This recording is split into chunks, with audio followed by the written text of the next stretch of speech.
tournament. So Nick, worst moments of 2010. Well, I think the worst moment for me was probably the ball itself. The fact that it would just kind of go anywhere. That really, a tournament of that size and of that prestige, the fact that you can't get the ball right, something that's they've been using and tinkering with for over 100 years at that point. You can't get something good enough, so that it doesn't go blazing over the bar anytime someone tries to take a shot from more than like 15 yards. Like, I think that was probably the biggest, worst thing about that World Cup. Honorable mention, the Luis Suarez red card.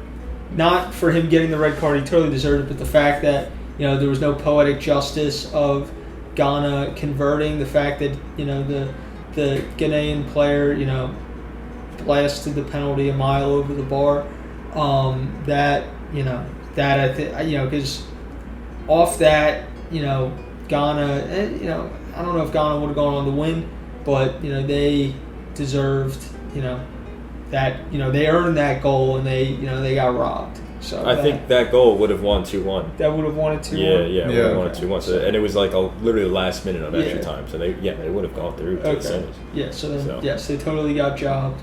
Yeah. They would have won. Switch them around. That's worse than the ball. Yeah. Oscar, for you, 2010, worst moments. To continue on the Mexico theme, it'd probably be the round of 16 against Argentina, the Carlos Tevez offside, the clearest offside ever, and that's probably one of the cases that led to VAR even being a thing. The fact that you could see it up on the screen, like fans were yelling towards the ref, like, hey, like, how could you not call it offside? But you couldn't call it offside after the whistle had already been played and the whatever. I think that was a bad moment. Aside from that, I'd probably say the final. Xabi Alonso got kicked in the chest by one of the Dutch players. I believe it was Nigel. De Jong. Yeah, De Jong. Yeah, that should have been a red card right there. But it wasn't. The Dutch did go on to lose the game. But I actually thought overall the final wasn't as exciting as it could have been, too.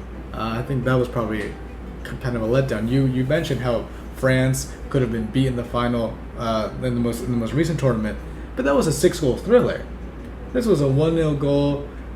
Iniesta's goal wasn't even that spectacular for a World Cup final. And you compare that goal to the one even in the following tournament. Götze's goal was really good too. I think that was probably the most underwhelming final that I've ever witnessed. I've only seen 4. If you count 2006 as well. Yeah. That is true. 2010, there wasn't really that many chances. It was just kind of Spain playing their game but not really pushing forward, and then the Netherlands just kicking them, just hacking their ankles, hacking their shins. And there was the Robin mischance, and I think Ramos had a header. But beyond that, it's pretty much it. And, you mentioned, compared to other finals, 2006, in my opinion, greatest World Cup final. Like, it was just, from a neutral point of view, there was so much just great things happening. 2 goals scored before the 20th minute, 1-1. Both teams were just slugging it out. Zidane with the header against Materazzi, of course, a penalty shootout. Like, it was a great final. 2014, as you already mentioned it, it was exciting. Like, there was chances, and then a great goal at the end. And then 2018, 6 goals. 2010, it was very underwhelming. That is true. I would say for my worst moment, though, connects to what Nick was saying about Ghana, but I would expand that to all the African teams at the World Cup. This is the first World Cup in Africa, and yet, besides Ghana, every single African team was really bad. They finished, with the exception of Ghana, they all finished bottom of their groups. In the groups, they didn't even make it out. Now, I think South Africa finished 3rd, but still, no one made it out to France playing horrifically. Yeah.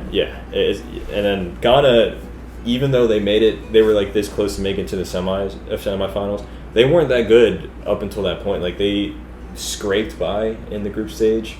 They beat the U.S., big whoop-de-doo.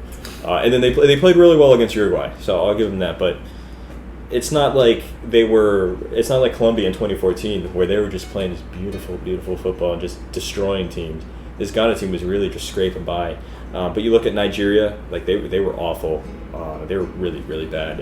Ivory Coast, they had Drogba, 2010 Drogba, 2010 Yaya Toure, a bunch of other players that were really good for Gervinho was still good at the time. Kolo Toure. Yeah, Kolo Toure. Like, this team was a good team. Yeah. Granted, they were in a tough group there with Brazil and Portugal, but if I remember correctly, I don't even think they beat North Korea. I think it was a draw. I think I could be wrong. I could be wrong there, but still, like all the African teams were really disappointing. And then I think Egypt was the AFCON champions at the time. They didn't make the. They didn't even make the tournament. So it is a shame. Like 2002 World Cup was in South Korea and Japan, and both South Korea and Japan did really well. So it was cool to see first World Cup in Asia, the Asian teams doing well. Or whenever the World Cup is in Mexico, like the North American teams usually do well. This one, besides Ghana, it was such a shame just to see the African teams not really living up to the bill. Okay, Nick, I'm going to start with you again. What do you think was the best moments of the 2010 World Cup? Well, I'm going to start with my honorable mention this time. As a noted France hater, I absolutely loved the fact that France completely fell apart at the World Cup. It was the Nicolas Anelka-led mutiny against the management. The fact that they just, they had all, it seemed like they had a good amount of talent.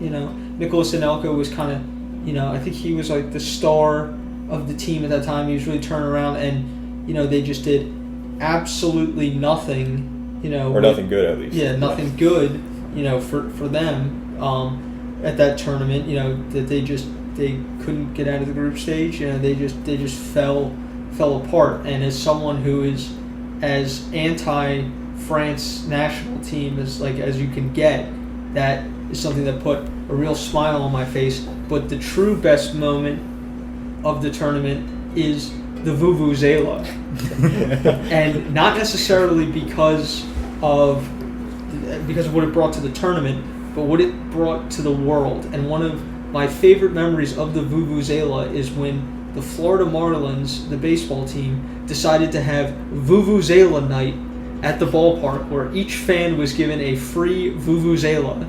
And what resulted was, in the 9th inning, whatever team they were playing had runners in scoring position, and the fans in the stadium kept blowing into the Vuvuzelas, and there was a relatively routine fly ball hit into the outfield, and the outfielder was distracted by all the Vuvuzela noise, so he couldn't find the ball. The ball dropped, and the Marlins ended up losing the game, and then Vuvuzelas were banned, I believe, either by the Marlins or by Major League Baseball. So the whole cross-cultural phenomenon in the summer of 2010 into the beginning parts of 2011 of the Vuvuzela is my favorite part. Can part. you just imagine trying to play baseball in here?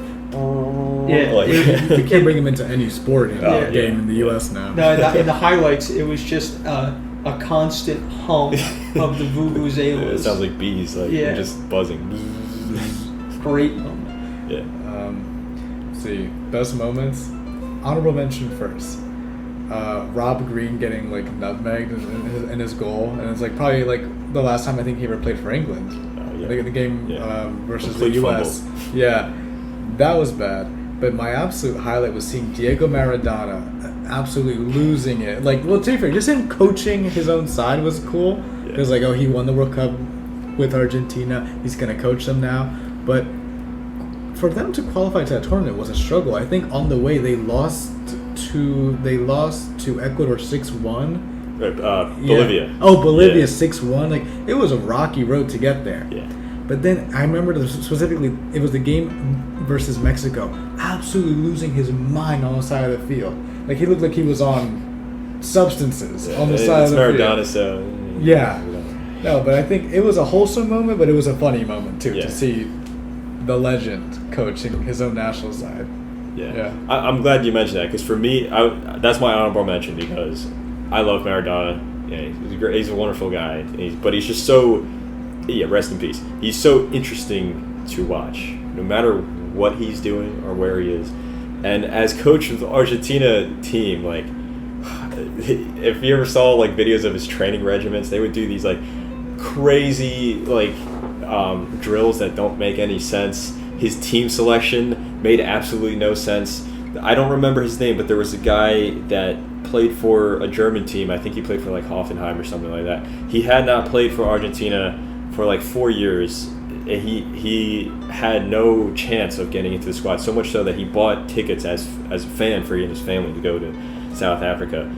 And then Maradona chose him to be in the final squad, despite not playing him like ever. And then when asked about it, Maradona said that he had a dream, and in the dream, this guy was lifting the World Cup for Argentina, so he just included him in the squad. No logic. Yeah. Oh, so anyway, that's my honorable mention. Maradona as the Argentina coach is so fun to watch, and again, rest in peace to Maradona. But I think just the Spanish team, 2010, that team was just so good. Now, I didn't watch them live, but I went back and like I would watch like the full matches, like, you know, the hour long or like the 2 hour long matches of the game, just to see the beauty of this team. And they really were like, this team was so good.